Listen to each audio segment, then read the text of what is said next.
Hello, San Diego Virtual WhoCon attendees. This is Michael Tonas of Time Travelers Unlimited, presenting the Prop and Project Building panel for SD WhoCon.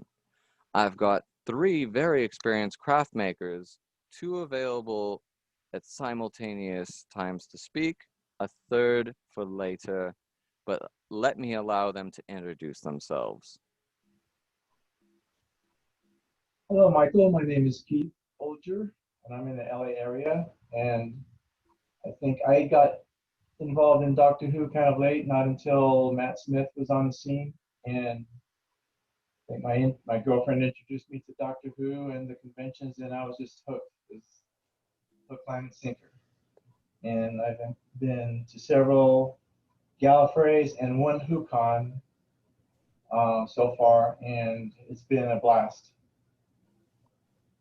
Well, that's great to hear. And hi, my name's Steve Roberts. I'm currently in Tucson. My big claim to fame is my first Doctor was William Hartnell, and I saw The Unearthly Child when it first came out twice, which is very unusual. I was 10. So yes, I'm that old. I've really got into this from scale modeling. I'd already done a lot of that when I was younger, but now I can transfer some of those skills onto full-size props. I really got set off when I went to Gallifrey 1 in 2008, and there were no Daleks at all. And I well remember, it's absolutely true, the Daleks saved the show. It would not have continued without that incredible enthusiasm when they appeared. So I use a lot of styrene because you make plastic molds out of that. And I built my own Dalek and took it there the next year. It was pretty primitive, but that's how it all started. And that's a great way to get started. Now, what's been your easiest and then hardest part that you each have spent in making your project or your craft? I can see that, Keith, you've got a diverse set back there, so you can start on whichever one you want to speak about. Yeah, I would say the hardest one was the Boston Errata. That was based on I think it's called Pepcura. It's a paper pattern you can download from online, and you start with that and just start building on this paper form with fiberglass and Bondo and many hours of sanding and shaping. And then I'd have to say that was probably the hardest one. That was the first project too, for the first Gallifrey that I went to. First being the hardest. It was. And it took a lot more time than I thought, and I kind of procrastinated and waited until like the last couple of weeks before Gallifrey, and I did a lot of all-nighters on this. But it was worth it. And the reaction, I went there with my girlfriend. We both had spacesuits on. I was the Boston Errata with the skull and the light. I remember that.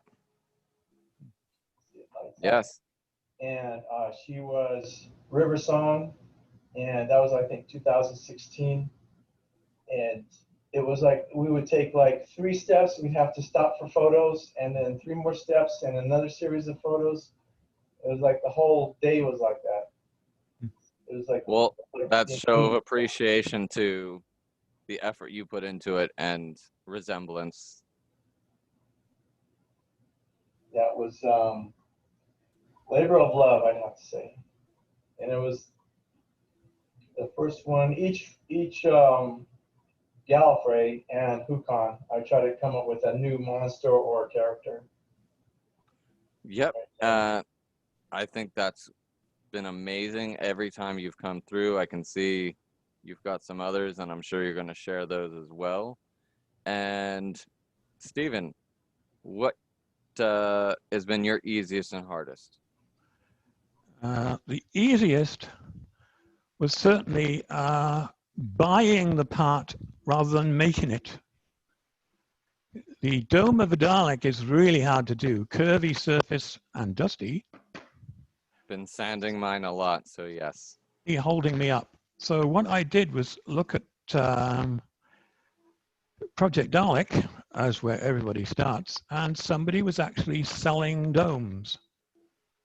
And well, why not? I bought it. It came across the Atlantic, and it turned out to be from a guy who was on Project Dalek. And that was dead easy. Paint it and away you go. Same goes for the shoulder section. I built one out of what's called MDF, medium density fiberboard. It was heavier than hell. It made Oh, transporting and this you thing did really difficult. you find a way to make that lighter? Yes, I bought a shoulder section from the UK. Dalek parts over there have been getting a lot cheaper as people have got They into they have reproducing them. been. I've been seeing TARDISes also going out the door. Well, I've seen complete Dalek kits now for about 350 UK pounds. And Yep. since the UK economy is going, shall we say, down the toilet, you can buy a whole lot more pounds for dollars than you could a while ago. So those things are getting much cheaper. All right. Well, let's move it along with What's the Keith, hardest? what's been the hardest? Yes. Marvin, the paranoid android. Ah, He's never been to a convention because he's just not working out. The head's okay. The body's okay. But the arms are a total pain. Getting the arm to attach the body when you're standing inside it and you're trying to build the whole thing on your own because there's a damn virus out there, that's been really hard. I will So try to much get so, you in. I will try to get you in touch with someone who's very good with the AR that- robotics. well, it's really it's a costume rather than it is a prop. And so you've got to wear it, and wearing it and putting it on, difficult. Well, we're working on it. Over there, another easy one. Buy a Peter Davison era TARDIS toolbox off someone.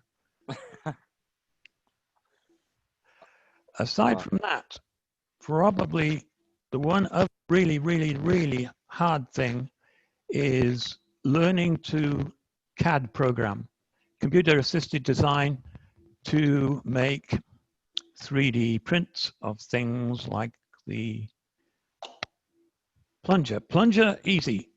People have posted free models on Project Dalek and Thingiverse. So that's easy, but making your own stuff and complex objects such as the DRD shell, that is a fiberglass one I bought and is very inaccurate. And we've seen that one. We've seen that one. And just to keep things still moving along, I want to progress it to our next subject of what's been the most fun you've enjoyed in sharing of your creation and craft at a con, whether it be WhoCon or for a friend and just any good memory.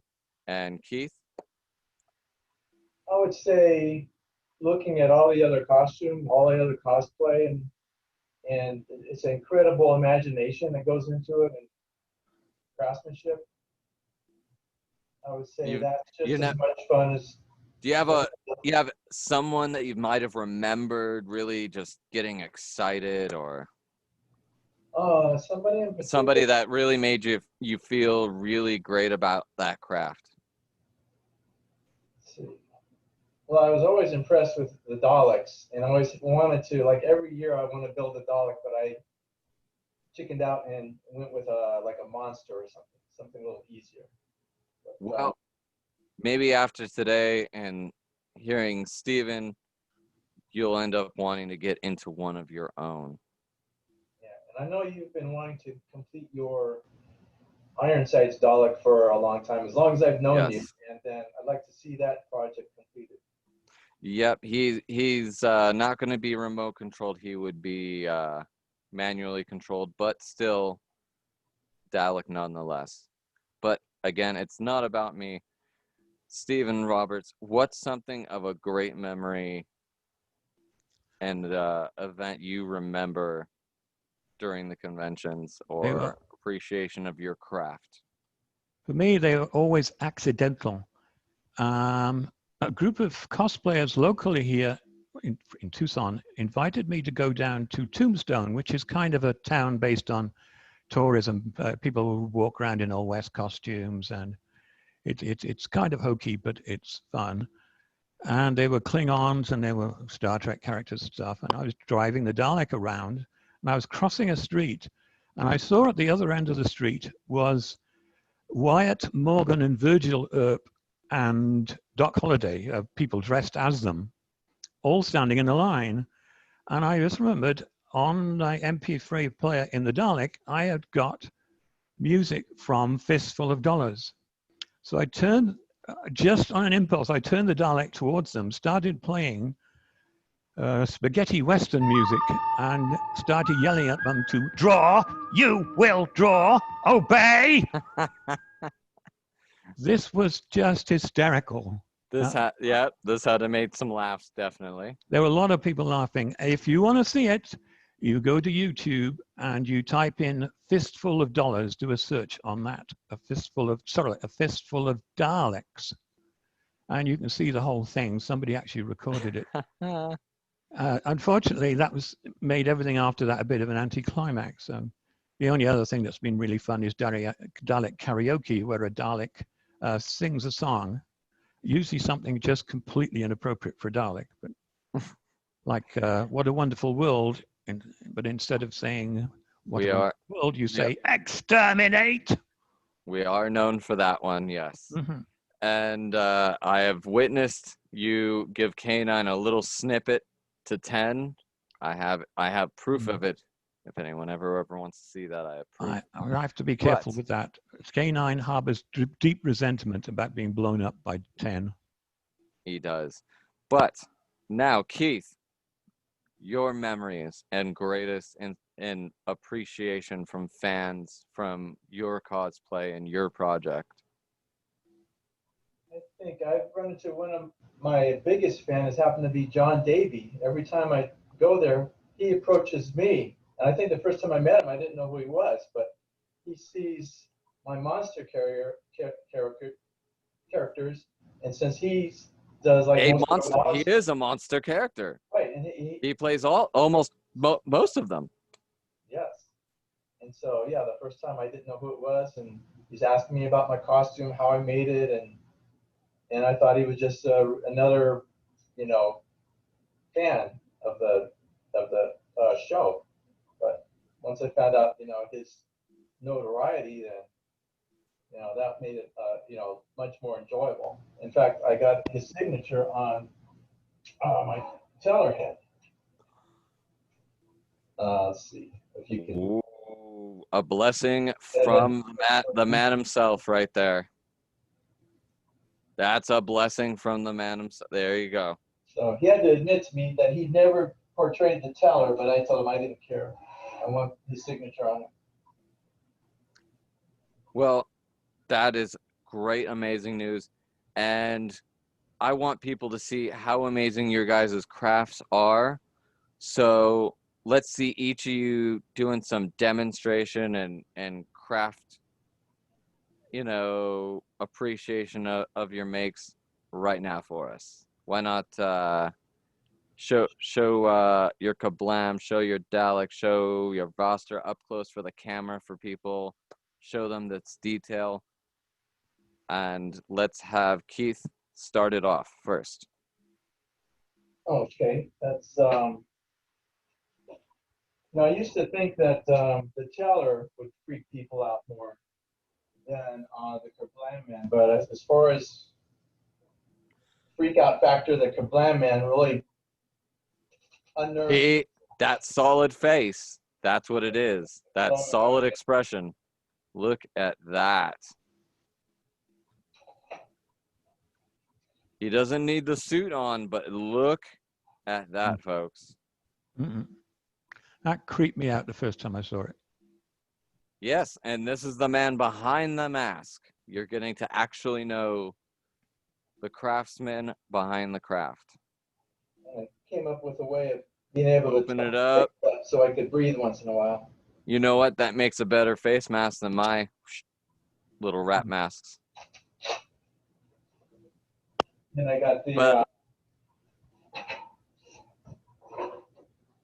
the Kablam box to go with it. Also, that is signed by John Davey and Matt Roman, who portrayed the Kablam Man. Nice. So I got to have some one-on-one conversation with Matt Roman, and that was a very enjoyable experience. Well, that sounds excellent, and it sounds like you got greatly appreciated for it.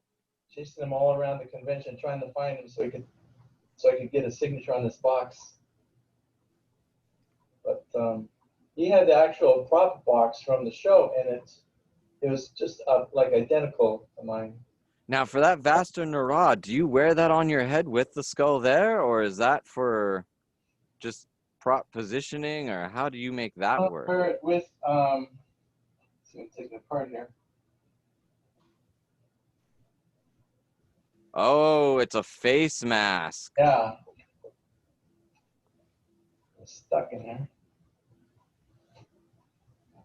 It's Yeah, so okay, but that's how you generate that same right, and I've got skeletal effect. this. And I'm friends with someone who's very appreciative of theirs. That I know you're about to show its power indicator any moment. And I'll leave the face mask off for now, but then this goes on over.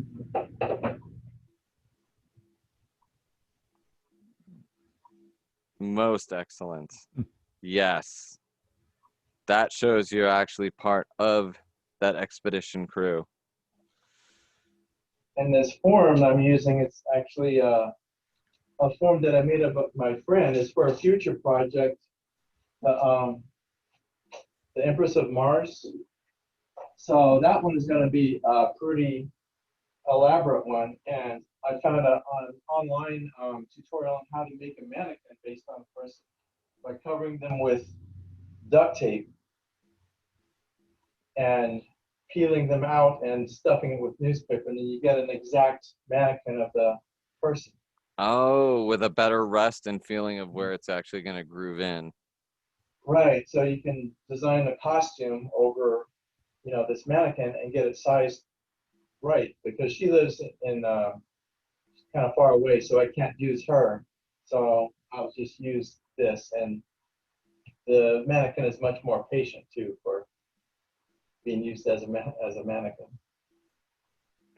Well, that sounds most very excellent and great craft detail. And your stuff's all made from.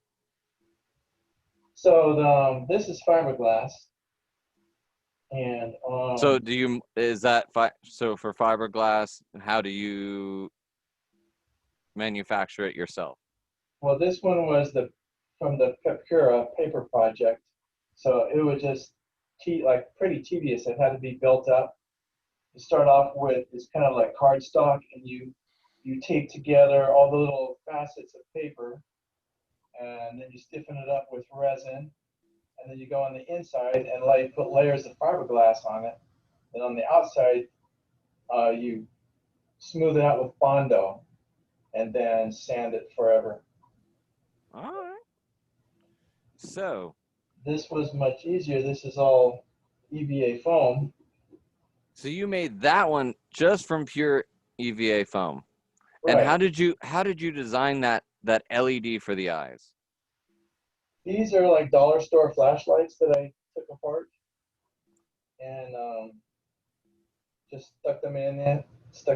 It was kind of hard to get all the dimensions right so I could get it on my face correctly and then be able to see how to cut eye holes out. I've got helmets I'm trying to work on for myself, and measuring my own head diameter has been a giant math conundrum. So I can understand. Right. So that's where if you can make a duplicate of your head or torso, whatever you need, that helps a lot trying to make good advice. So let's move things along. Stephen Roberts, let's hear about your crafts and just memory, or not best memory, but how your crafts came to be. Let's see how they go and work and function. Okay, so I'm not very focused. I tend to do a lot of things. I started out with the Dalek, then found that it's enormously difficult to ship it anywhere, move it anywhere. So I then moved on to K9. The idea being that if this damn thing would cooperate, you can move K9 a whole lot easier than you can a Dalek. The only problem is, of course, that shipping K9 got to be enormously expensive. So the best thing to do at that point was move down in size, and we went down to the DRD. Now you can put that in a suitcase, so that's pretty easy. And the DRD has been famous for many a convention. People He's really been around appreciate quite and a bit. yes, I'm very well aware, and many people are very fond and fan of it. So then we went to the Cybermat, which is even smaller, and you can get that in a case with the DRD. Cybermat completely 3D printed, and the entire shell took 60 hours, 60. So I warn people about 3D printing. It's great, but it's time consuming. And there were some previous iterations of the same thing. Right now, I'm working on a scutter from Red Dwarf, and that's the sort of guts of it. A couple of electric motors joined with a motor controller run by radio control, and a nice 3-pin sort of grabber thing off eBay, which should allow the mouth parts, which is a sort of a hand in its mouth, to work. Another thing I'm working on right now is almost done, is the Sandman weapon from Logan's Run. I've got it lighting up, Oh, but no sound. And that's a bit of a problem. There's very little room in there. So I was trying a soundboard, which takes too much power, doesn't really work out. It won't fit in there. And again, this was 3D printed, a free model of Thingiverse. To get a battery in there, I had to slightly resize it. And with 3D printing, you can do that. You can make it 10% bigger yes. and allow yourself to get things in. So that's what I'm doing right now. Keith, do you have any questions about his craft and building right now as you're watching and seeing this? Yeah, I've had a similar problem trying to get sound into something. I've got a friend that does a Joker Doctor crossover, so I made him a Joker version of Sonic Screwdriver, and I wanted it to do the Joker laugh. I found a chip, but I just could not get it to fit inside. It was I didn't print the Sonic Screwdriver. It was just something I found at pre-made. Yeah, there's some very nice toy, in quotes, screwdrivers out there, which are very accurate. I have a similar problem with sound. One of the things I got, I'll just get out of shot and grab it. No worries. Is a little thing that's designed to go in greeting cards. You can record a sound on it, and then I've seen those sound chips. And then you find out what the problem is. It's much too quiet. It makes the gun sound very well, but it doesn't have a good projection of sound. Yeah. Doing it at a convention, you've got a lot of background noise and nobody will hear it. I would think the closest thing would be modifying one of those little keychain boom speakers to be the sound device, because they actually have a little oomph to them. Yeah, problem is that the sound is often pre-programmed onto a chip and you can't change it. That's the one trouble, yes. But I'm working on it. But your recent build is a Davros, I believe, correct, though? Before this new... And how is... And as you were demonstrating... Just switch video again.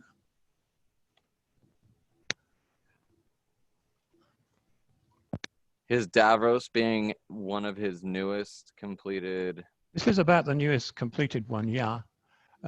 Davros is actually, his head is a mask which can be worn, so you can actually wear the uniform, wear the mask, and get in this thing. But it is, of course, again, EVA foam, which is, as you can see, incredibly light. And looks like metal until you grab it and press it, in which case it bends, but that's all to the good. If it hits something, it doesn't break. Exactly. So this whole thing I can easily lift with one arm, as opposed to the Dalek, which I can easily lift with a forklift truck maybe, because there's a power wheelchair in there and it's about 300 pounds. So anything, I've got obsessed with lightening things up lately, just to make things easily transportable. Much understandable for all of us. Absolutely. And of course, Project Dalek is helpful with Davros as well. All these twiddly pieces were printed from files that are on Project Dalek. That's www.projectdalek.co.uk for anybody who wants to know. All Perfect. things Well, Dalek. we will be plugging in anybody's supply or, you know, of information for links below in the comments. So anyone watching, the information will be available to you. And going back and starting right here, what advice for someone beginning or starting or interested, what best veteran advice could you give them, Keith? I would say YouTube is just about. There's so many people that share their projects and how they do it, and the details, suggestions, and just about any kind of project or type of building you can find on YouTube. There's and out of between 3D printing, molding, styrofoam, what do you think someone should start with? I think EVA foam is a good start. You can because you have the experience in it. I'm asking you. Yeah, I would say for the majority of cosplay, EVA foam is the way to go. It's light, it's inexpensive, and it's easy to work with. So you're hearing it from an expert on this. You've seen his costumes, you've seen his masks, his items. There you go. Stephen Roberts, what best advice for beginners or those getting into the craft do you have? I completely agree with Keith. Online research. Don't reinvent the wheel if somebody's already built it, knows how to build it, or can even send you one. Just go with it. Another piece of advice to me is don't overthink it. Don't think you have to get it absolutely precisely accurate to the show. You'd be the only one at a convention who knew it wasn't accurate. And all of us prop builders have this crawling feeling inside us. That's not right. We always know what our little Achilles heel to our build was. So yes. Yep, I often have to sacrifice accuracy for practicality.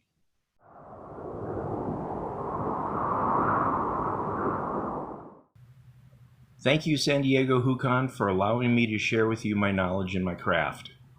Hello, everyone. My name is Stephen Reed, and I'm a Dalek builder as well as the Purple Dalek's mutant. I live in the high desert of Southern California, the Phelan and Victorville area to be precise. I'm a member of the Order of Gallifrey, the Bad Wolf sector, as well as various Dalek building groups on social media like Facebook and Instagram. I've built 2 full-sized, fully functional Daleks and have a 3rd Dalek in the works. The first Dalek I made is commonly known as the Purple Dalek, and you've probably seen the Purple Dalek at some of the San Diego Hucons. This is an MK1 design. My second Dalek I made is for my wife, so we could exterminate together. Her Dalek is red and black and is that of the MK3 design. She is known as Dalek Dia. My Dalek in process is of the MK2 design, which was used more in the movies than the TV series. All my Daleks are powered by electric scooters, so the operator only has to sit and push a joystick to move, instead of using their feet to power the Dalek via trundling like the originals were done. The Daleks I chose to build, and that you will see today, are from the William Hartnell Doctor Who era. So, what got me started in building my project? How I got started in building my project, and this is a little bit of a journey, so allow me to go down that road. One of my other hobbies requires the wife and I to wear Western clothing. My wife has been a seamstress for most of her adult life, so making Western costumes was not that difficult. In fact, she even started to get more involved into the steampunk side of costuming. She will wear that to some of the conventions that we go to.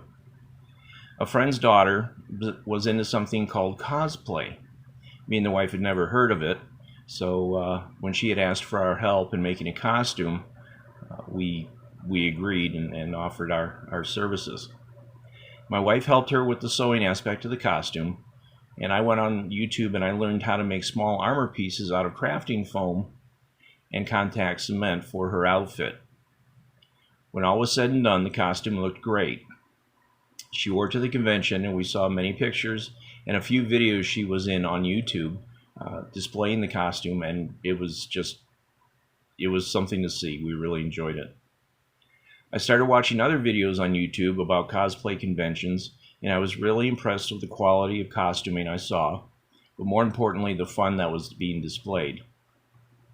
We decided to go to a few local conventions and check it out. I have to tell you, we went to Comic-Con Revolution, and then we went to WonderCon a couple times, and we just had a blast. We didn't go in costume, we just went as ourselves to see what was going on and visit all the vendors. The costumes, the vendors, and the displays, the energy in the air, it was like entering a world where many of your movie or comic heroes came alive. I was fascinated when we got to the R2-D2 building display. There was a building club there, and they had R2 units, and they had some BB-8 units in various stages of assembly. So you could actually see the workings, the internal stuff, and how they were put together. And then they had a couple that were just going around the convention floor with the operators, not far behind. I was fascinated with just how they were making them, but I got talking to some of the guys and what it involved, and I found out that it took them almost 4 years to build an R2 unit. So I politely passed. I couldn't devote 4 years to making a project. In our travels, we stopped at all the tables and looked at all that was offered, and then we came across a Doctor Who booth. This particular booth was the Order of Gallifrey, the Bad Wolf sector booth.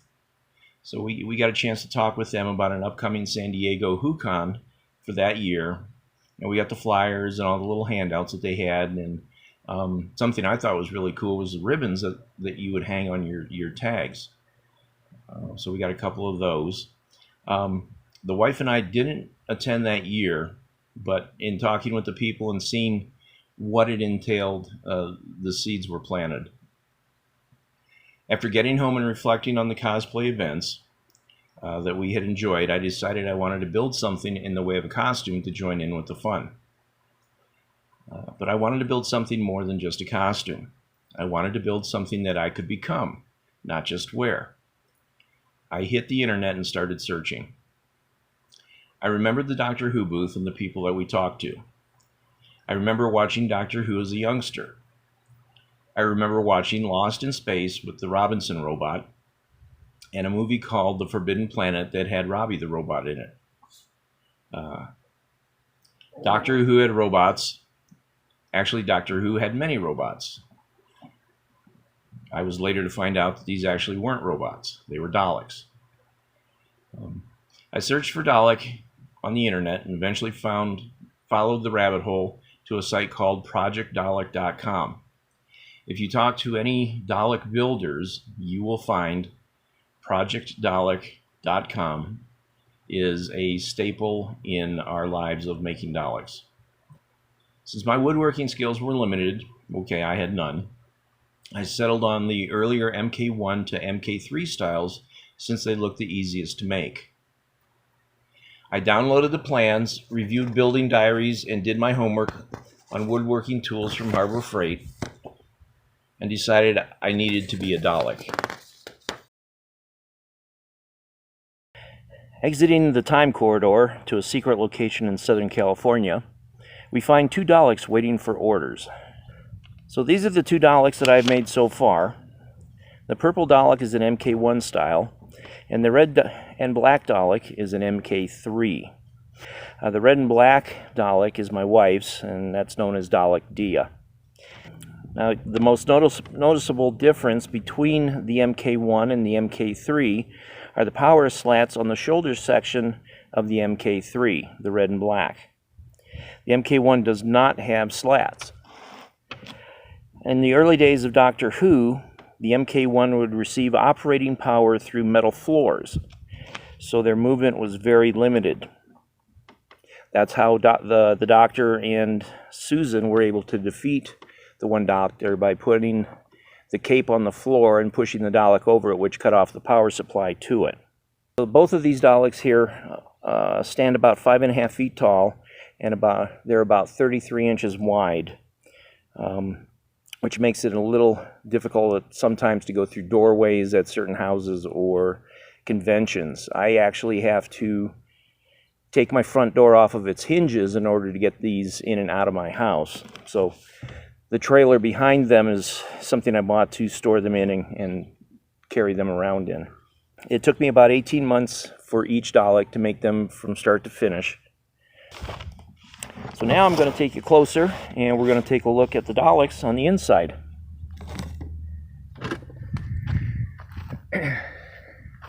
So this is the purple Dalek, and I want to show you the Christmas ornaments. Let's see if I can get one to come off.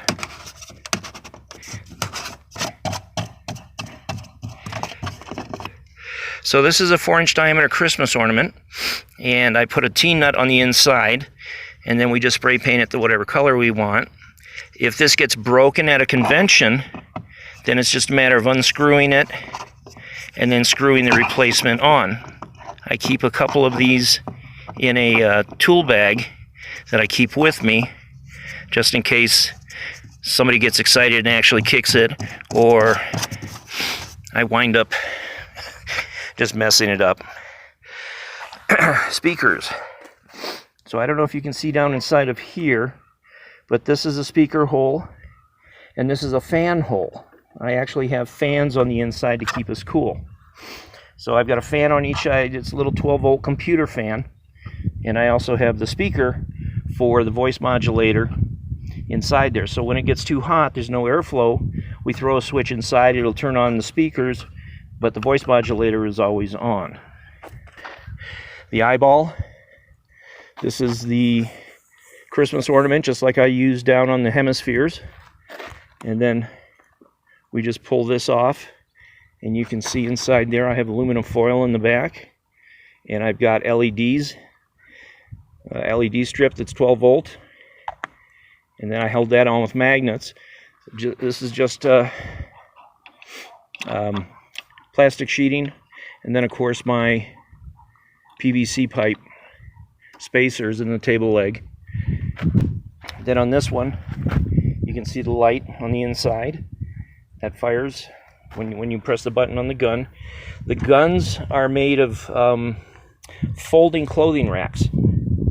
Those are the chrome pipes that you hang your clothes on, and I just cut them to size and put them in. Had to drill holes through these. These are gazing globes for your garden. The lights for the dome are actually truck lights. That's what they used, and I was able to get some at the local truck stop. Okay, so we're going to go ahead and open up the red Dalek for you. So I've hinged them in the back, and what we will do is we will open it up, and then you can see what it looks like on the inside. This is the claw control. It's a BMX bike handbrake, and I've got the cable, and it runs up to the claw. Let's see if I can get the...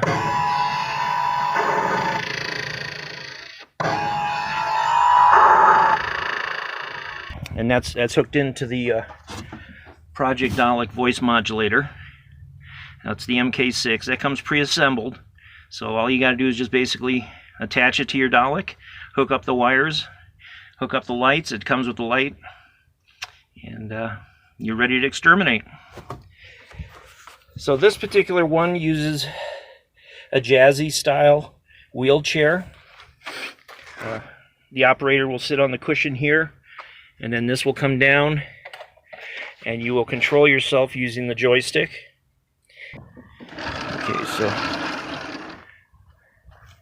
that's the red one, and here's the purple one. We'll show you the inside of this one as well. This was the first one I made, so any improvements I learned, I made on the red and black one, and believe me, it's a lot better than this one. So this is my gun, and this is where I attach the can of dust remover. You hold it upside down and it'll spray out, about a good 5-6 feet like the movies did. And then this right here is your up and down for your eye stock. Your eye stock can move all the way around, so you can look at people, and then you can look up and down by moving this. Now that's my voice modulator down there. That's a kit that I bought. I had to actually assemble the circuit board, and then I had to buy an amplifier to run the voice modulator through. With the MK6 from Project Dalek, you don't have to do that. You just have to wire it. And then, of course, this is a jazzy scooter as well. And I have a little basket down here to put stuff in it. Drinks, stuff like that. Now I do have switch panels and stuff on the inside there. And since I have a trailer, I don't have to break them down. I can leave them as is. Before I used to break them down to put in the car. I would have the neck rings and dome as one unit, the shoulders as another, and then the base as itself. So, these are the Daleks. The best advice and tips. The best advice I have if you want to build a Dalek is don't give up. It took me 18 months to build my Dalek, not 4 years like an R2 unit, but it still took a big chunk of time. I did a few hours every night after work, and then what I could on weekends. My advice is go to projectdalek.com, join the site, scroll through the plans that they have, look at the build diaries, pick the type of Dalek you want to build, and download the plans. Get creative with your materials. Once you're in the correct mindset, you'll see Dalek parts all over the place. You know, it can be anything that you want. You just have to make it to fit the Dalek. Have the movie prop mindset. It has to only be pretty on the outside, but it has to be solid on the inside. Oh, and paint is your friend. It will cover everything. So you're going to be buying a lot of primer, sanding primer. You're going to be buying some paint, and the paint is going to cover a multitude of sins, and that's the way it should be. But the best advice I can have or give you is have fun and take pride in your work. You're going to be building something a lot of people don't build, and when it's done, no matter what it looks like, you made it. Be proud of it, have fun with it, and get as many pictures of it as you can. Thank you. And what an excellent show from all of the panelists that volunteered their knowledge today. I'd love to thank Stephen Roberts, Keith Boulger, and Stephen Reed. And thank you all for watching, and don't forget to scope down in the description below for links on their current projects, past completed ones, and future ones in the works.